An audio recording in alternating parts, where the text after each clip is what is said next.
Network Entertainment. Chinky, when is the best time for you to start a business? The best time to start a business is now. Bakit? Yan ang pag-uusapan natin. Hi, I'm Chinky Tan and you're listening to Chink Positive Podcast, where I aim to equip you to become wealthy and debt-free. Teaching you on how to save, budget, get out of debt, and invest. Let's get into the episode. Hi there, welcome back to our episode at Chink Positive. This is the space where we talk about money, mindset, and success. I'm Chinky Tan, your pambansang wealth coach. Today, I want to speak to you. Yes, usap tayo. Whether you're in office, working abroad, or probably managing your own family, or just figure things out on your own. So, ganun, pag-uusapan po natin na bakit po napakalaga na matuto tayong magnegosyo at bakit po ngayon. Hindi bukas, hindi kahapon, kundi ngayon. So, I'm sure you have heard already na, yun nga, maraming nagsabi, gusto ko mag-start ng business, pero hindi ko alam. Gusto ko mag-start ng business, pero takot ako. Gusto ko mag-start ng business, paano na ako malugi?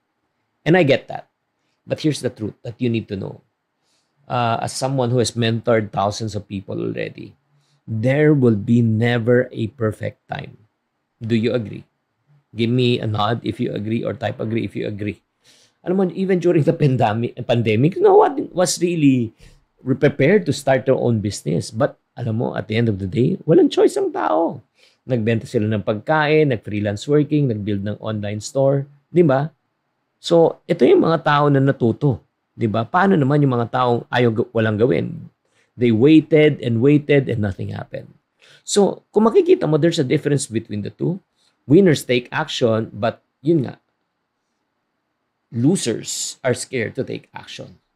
So now let me ask you, heart to heart po tayo mag-usap. If there's only one thing, marami kang ideas, pero hindi mo pa in-execute ang idea, what's really holding you back? Are you waiting for someone else to tell you what you need to do, or are you just afraid?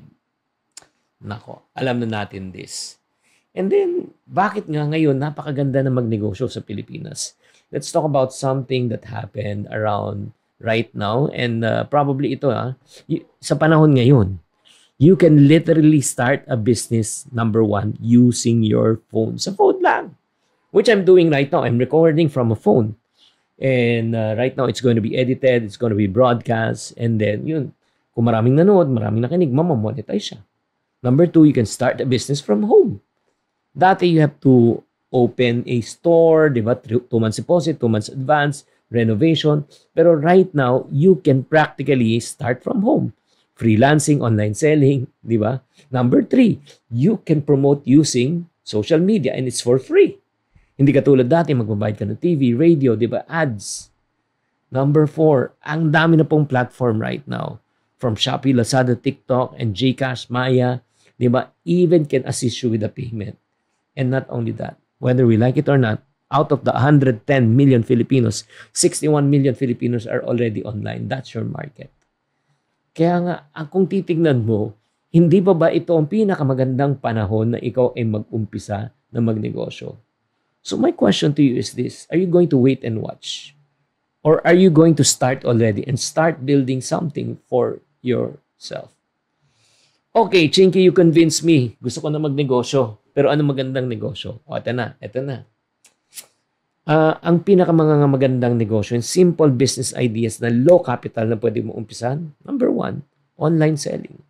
Diba? Buy and sell. Pre-love items, beauty items, diba? Gadgets.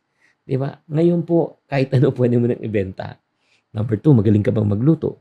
Home food business. Diba? Snacks, cookies, baked goodies. Diba?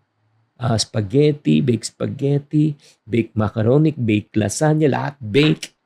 Number 3, meron ka pang gifts sa graphics, design, admin work, social media, freelancing services, work from home. Oh, one thing that never goes out of style, e-loading and bill payment station. Or if not, alam mo ba you can sell products online and earn commission without putting even 1 peso of capital? That's what you call affiliate marketing. Diba? Pag may umorder sa shop mo, sila magpapack, sila mag-ship, tapos silang kokolek, ikaw ang babayaran. So, if you realize you don't need a big office, you don't need a 6-digit capital, you need only 2 things. Courage and consistency. Start small, start simple. In other words, just start. Kaya kung titignan po natin, ano talagang pwedeng magpayaman po sa atin? Yung mindset po natin. Yung way of thinking po natin. Kaya what really counts? Your creativity. How can you improve the other people's lives? Courage. Kailangan mo ng lakas na loob. Diba? Are you willing even to start even though it's not perfect? The one's really holding you back from really starting is your fear. Number 3, are you fully committed? Will you keep on going even though it's hard? Alam nyo, I've seen people from 1,000 pesos, kumita sila, naging 10,000 in a few weeks, naging 50,000, naging 100,000 in less than a year. So, kung makikita mo talaga, it's not how much you have, it's how much willing are you getting to start. Diba? Gusto mo ba talaga mag-start? So, ito, para sa mga taong gusto mag-start, I don't want you just to listen to this podcast. I want you to walk away with something that you can do. So ito yung gagawin mo. Number 1, sulat ka ng 3 business ideas that matches your strength, your career, and your lifestyle. Yung talagang hindi mo pinipilit pero nandyan na. And then from the 3, pick just 1. Pili ka lang isa. Kung titignan ko na talagang ginagawa ko, magsalita. Kahit di ako bayaran, magsasalita pa rin ako. So pipili ako ng isa and research ko kung anong pwede kong gawin. Yung pagsasalita ko ba, pwede ako magbigay ng advice. Yung pagsasalita ko, pwede ba ako magbenta. Yung pagsasalita ko ba, pwede akong gumawa ng content. Di ba? And then just do it. Alam nyo, yung isang small action na gusto mo i-try will give you big breakthrough. So mga kapatid, I hope that you are encouraged. My final thoughts, I don't care if people have told you that you are not for business. Huwag ka makinig. Diba? They just don't have a clue. They don't know you. And let me encourage you. You don't need to be rich. You don't need to be famous. You just need to start. So para sa mga taong na gustong talaga magnegosyo pero takot, hindi mo alam kung paano, good news. I have a program called EKB. It's called Extra Kita Blueprint. If you want to learn extra without leaving your job, I think that is the program that can really help you. So if you're interested, just go to my Facebook account with 6 million followers and then ask na lang, i-chat nyo lang, i-message nyo lang, paano yung EKB? Paano yung Extra Kita Blueprint? At may sasagot po sa inyo. Maraming salamat po. Sana naman na-enlighten kayo sa episode na ito. Why is it the best time for you to start your own business now? Tatandaan, to every problem, there's always a solution. If you're not part of the solution, you're part of the problem. Always think positive. Bye!